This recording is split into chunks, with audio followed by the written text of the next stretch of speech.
Hello everyone, welcome to Arman's classes.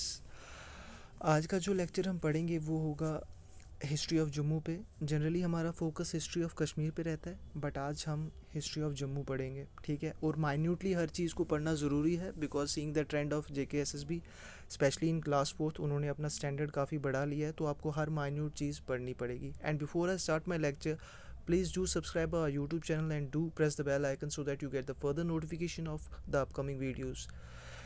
और मेरी एक रिक्वेस्ट है आप सबसे कि ये जो भी मैं कर रहा हूँ ये किसी मॉनिटरी पर्पज़ के लिए नहीं कर रहा, तो इसलिए प्लीज़ जितना भी मैं आपको मटेरियल प्रोवाइड करता हूँ टेलीग्राम पे, please and please and please, it's my humble request, सबके लिए शेयर कीजिए जितने भी नीडी स्टूडेंट्स हैं। Okay, let's start the lecture. Important books पहले हम पढ़ेंगे हिस्ट्री ऑफ जम्मू की। इंपॉर्टेंट बुक्स में सबसे पहले आती है आपकी राजदर्शनी। राजदर्शनी जैसे कि राजतरंगिनी कश्मीर के लिए है, वैसे ही राजदर्शनी जम्मू के लिए है। और ये किन्होंने लिखी है? ये गणेश दास वदेरा ने लिखी है, ठीक है। ये आपको पता होना चाहिए। जिस तरीके से राजतरंगिनी किन्होंने लिखी है, ये वो कल्हाना ने लिखी है, ठीक है। उसी तरह ये गणेश दास वदेरा ने लिखी है आपकी राजदर्शनी, ठीक है। उसके बाद आपका आता है गुलाबनामा। ये किसने लिखा है? दीवान कृपा राम ने, ठीक है। ये और ये इम्पोर्टेंट हैं ऑब्जेक्टिव्स के लिए, ये आप नोट डाउन कर लीजिएगा। उसके बाद तवारीख़ जम्मू, ये हशमतुल्लाह खान ने लिखी है। सेम एज़ तवारीख़ कश्मीर भी लिखी गई है, और आप कमेंट में बताइएगा कि किसने लिखी है तवारीख़ कश्मीर। इसके बाद आपका आता है rise and fall of Jammu. ये डॉक्टर SS चारक ने लिखी है, ठीक है। डॉक्टर SS चारक, गुलाबनामा जो है एक्चुअली पर्शियन में लिखा गया था पहले, और इनको ट्रांसलेट जो है वो किन्होंने किया था? डॉक्टर SS चारक ने किया था, ठीक है। देखिए, डॉक्टर SS चारक की बात करें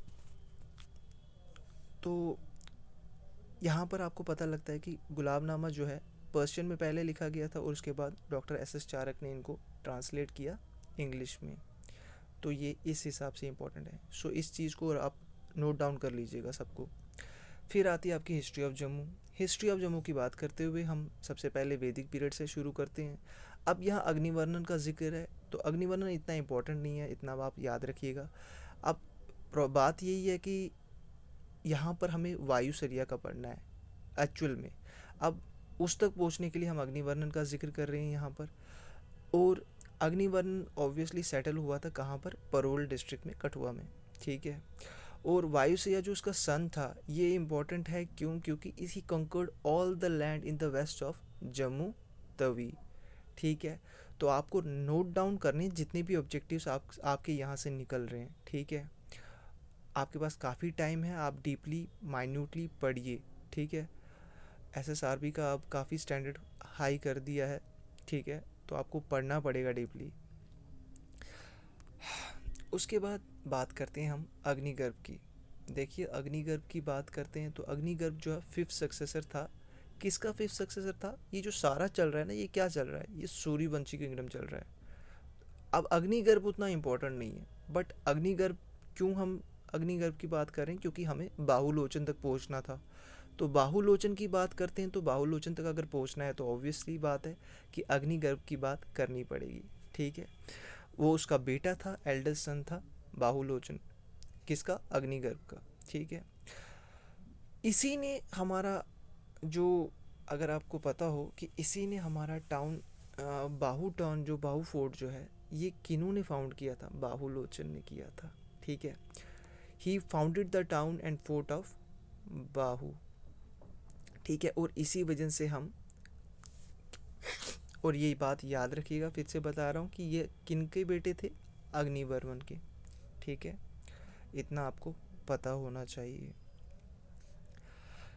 ठीक है। इसके बाद हम बात करते हैं, आगे चलते हैं जो, और बाहू फोर्ट तो ऑब्वियसली आपको पता ही होगा कि आज के टाइम पे जितने भी लोग जम्मू के हैं या जम्मू आते हैं, तो इतना तो सबको पता ही है कि बाहू फोर्ट कहाँ है। और इसके ऊपर मैं अब आगे जाके आपको बताता हूँ कि इसके ऊपर भी ऑब्जेक्टिव आता है, ठीक है, जो आपको पता होना चाहिए। Let's see. देखिए, पहली बात, he made Bahu fort as his capital, ठीक है। ये कुछ चीज़ें आपको पता होनी चाहिए।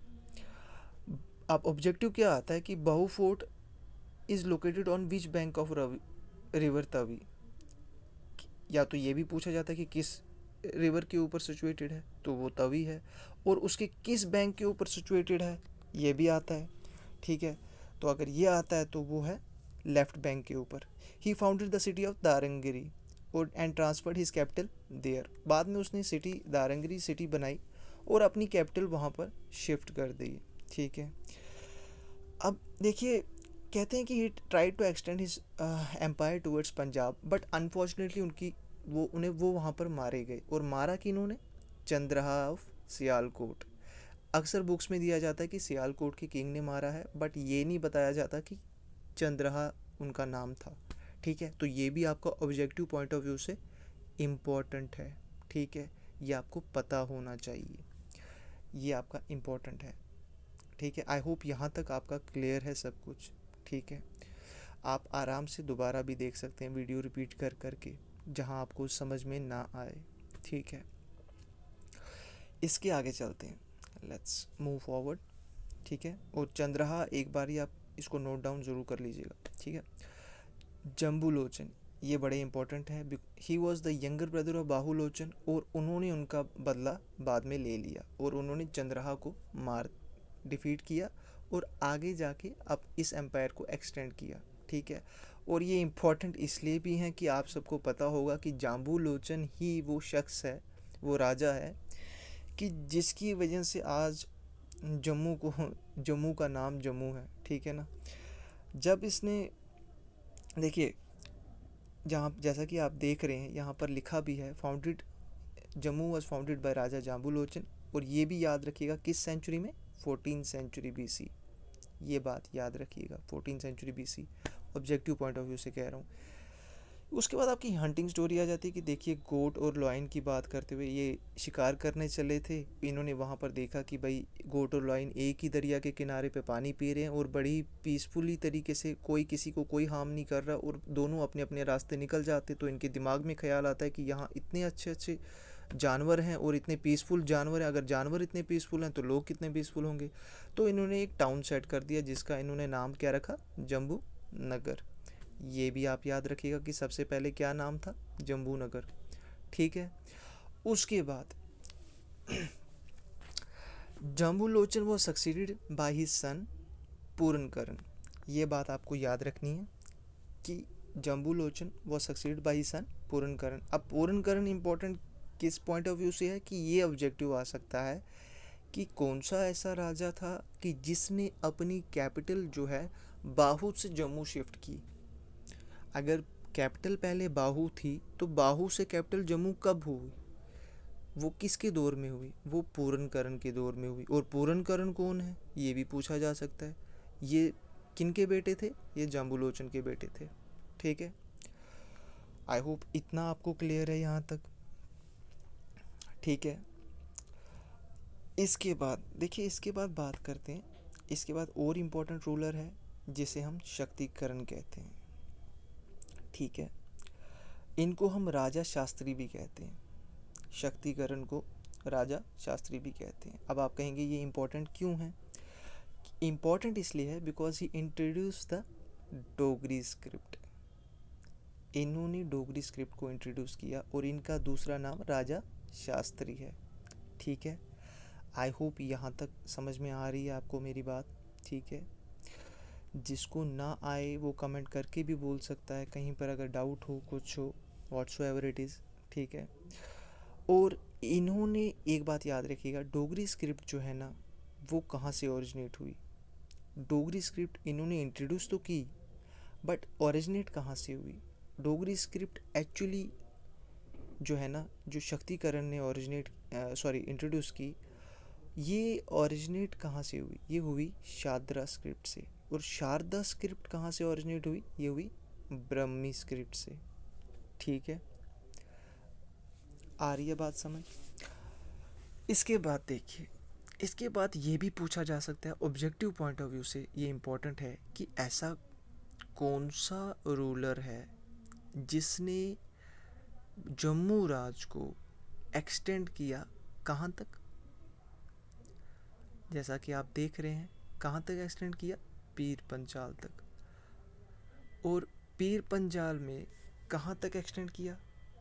पीर पंजाल में इन्होंने बानिहाल तक किया। और बानिहाल का मतलब आपको पता है क्या है? बानिहाल का मतलब है एक लंबे बर्फ़ का तूफ़ान। ठीक है, मुझे भी इनफैक्ट पहले पता नहीं था। खैर, इट्स नॉट दैट इम्पोर्टेंट कि आपको ये पता हो इसका मतलब क्या है। ठीक है, इसके बाद एक और ऑब्जेक्टिव आपका निकलता है, वो ये है कि भाई शिव प्रकाश लास्ट किंग थे जम्बू लोचन डायनेस्टी के। ये आप बात याद रखिएगा कि शिव प्रकाश जो थे लास्ट किंग थे। किंग शाइला जो थे मैटरनल अंकल थे नकुला और सहदेवा के, इन्वेडेड जम्बूपुरा एंड एनेक्स्ड इट। अब किंग शाइला की क्यों बात कर रहा हूँ? क्योंकि देखो नकुला और सहदेवा, आपको अगर पता हो, अगर आपने महाभारत देखी है तो वहाँ पर पांडवास कौरवास वो सब अगर आपने देखे हैं। क्योंकि इसके बाद इम्पोर्टेंट किंग आ रहा है और वो कौन है? किंग बोध अर्जुन। और king Bodh Arjun is regarded as the greatest king of Jammu. और इन्होंने 50 साल राज किया है जम्मू के ऊपर। बोध अर्जुन कौन थे? बोध अर्जुन अर्जुन के बेटे थे। इसीलिए मैंने ऊपर किंग शाइला का जिक्र किया कि आपको पता लगे कि भाई वो लोग यहाँ कहाँ से आ गए, वो लोग यहाँ से आए हैं किंग शाइला की वजह से। क्योंकि पहले किंग शाइला ने, काफ़ी साल पहले किंग शाइला ने यहाँ पर ऑलरेडी एनेक्स कर चुके थे। और उसके बाद जाके काफ़ी सारी पीढ़ियों के बाद, काफ़ी सारी नस्लों के बाद किंग बोध अर्जुन यहाँ आए। ठीक है, यहाँ तक आप सबको क्लियर है आई होप। ठीक है, ओके, लेट्स मूव ऑन। इसके बाद देखिए आती है आपकी डायनेस्टी। कौन सी डायनेस्टी? राय डायनेस्टी। राय डायनेस्टी देखिए इतनी इंपॉर्टेंट नहीं है। राय डायनेस्टी की बात करें, इनका लास्ट रूलर जोगराय था। ठीक है, उसके 2 बेटे थे, सूरजहंस मलहंस। सूरजहंस से ही इनकी नस्ल से आगे जाकर देव डायनेस्टी निकली, और जो कि इम्पोर्टेंट है। देव डायनेस्टी में काफ़ी रूलर्स हैं जो इम्पोर्टेंट है। ठीक है, और यही डायनेस्टी सूरजहंस की नस्ल से आगे जाके निकली है। ठीक है, let's see Dev dynasty. Dev dynasty की बात करते हैं। जसदेव, जसदेव फाउंडर थे किसके? जसरोटा सिटी के। ठीक है, इतना आपको पता होना चाहिए। Jasdev was the founder of Jasrota city, जो आपकी प्रेजेंट जसरोटा सिटी है। ब्रिजदेव, ये एलाय थे किसके? मोहम्मद गोरी के। ठीक है, मोहम्मद गोरी के एलाय थे और इन्होंने फाउट किया था बैटल किसके अगेंस्ट? पृथ्वीराज चौहान। कौन सा बैटल? Battle of terrain. कब हुआ था आपको पता है? आपको ये पता होना चाहिए। 1191 में पहला, 1192 में दूसरा। He founded the city of Vijaypur which is present is Vijaypur, जो आपका प्रेजेंट विजयपुर में है। उसके बाद Maldev. His reign is regarded as a golden period. जैसे कि हम कश्मीर में गोल्डन पीरियड किसको कहते हैं, ये आपको पता होना चाहिए, कमेंट करके बताइए। ठीक है, ही इरेक्टेड अ बिल्डिंग एट पुरानी मंडी नोन एज मल मंडी। उन्होंने एक बिल्डिंग बनाई पुरानी मंडी में जिसका नाम मल मंडी था। It was Raja Maldev who for the first time set on gaddi and this tradition continued with all Dogra kings. ठीक है, इससे पहले ये ट्रेडिशन नहीं होता था, ये गद्दी वाला सिस्टम पहले नहीं होता था। ये इनके बाद से ही शुरू हुआ, मलदेव के बाद से, कि इन्होंने ये सिस्टम शुरू कर दिया कि हाँ हाँ भाई सबके। उसके बाद एक वो हो गया, एक ट्रेडिशन शुरू हो गया कि सारे किंग्स जो हैं गद्दी सिस्टम का ट्रेडिशन शुरू कर दिया इन लोगों ने। अब आता है आपका ध्रुव देव। इसके बाद ये इंपॉर्टेंट है, ही बिल्ट मुबारक मंडी कॉम्प्लेक्स। तो ये आपका ऑब्जेक्टिव पहले बन गया, यहाँ से एक ऑब्जेक्टिव बन गया कि भाई मुबारक मंडी कॉम्प्लेक्स किन्होंने बिल्ड किया। ही शिफ्टेड हिज प्लेस फ्रॉम मल मंडी टू मुबारक मंडी। ठीक है, इन्होंने अपनी शिफ्ट की प्लेस मल मंडी से मुबारक मंडी। और he gave the shelter to Banda Bahadur. बंदा बहादुर कौन थे? बंदा बहादुर आपके चीफ कमांडर थे किनके? खालसा रेजिमेंट के। और देखिए बंदा बहादुर के यहाँ पर जैसे बड़े सारे रियल नेम जो इनका था, लक्ष्मण दास था। ठीक है, लक्ष्मण दास था और लक्ष्मण देव था। ठीक है, इनको माधु दास भी कहते थे, but that's not important for you that much. ठीक है, तो आई होप आपको आज का लेक्चर अच्छा लगा हो, आपको कुछ समझ में आया हो। आपको यहाँ से ऑब्जेक्टिव्स लिखने हैं। ठीक है, आपको बनाने हैं। That's how you have to work so that you can qualify this exam and you have to work hard, because आजकल जो लेवल है वो बहुत हाई हो चुका है। ठीक है, लेवल अच्छा खासा हो चुका है। So without taking any risk अच्छे से प्रिपेयर कीजिए। आप लोगों के पास टाइम है, अभी काफ़ी सारा टाइम है, अच्छे से पढ़िए। ठीक है, और जैसा कि मैंने पहले भी कहा, प्लीज़ प्लीज़ प्लीज़ लोगों के साथ मेरा मटेरियल शेयर कीजिए, जितने लोग हो सके। मैं तो अपनी तरफ से जितनों की कर रहा हूँ, कोशिश कर रहा हूँ, बट मैं इंडिविजुअली सबके पास नहीं पहुँच सकता। तो आप भी इस नेक काम में साथ दीजिए, लोगों के ज़्यादा से ज़्यादा हेल्प कीजिए, ठीक है।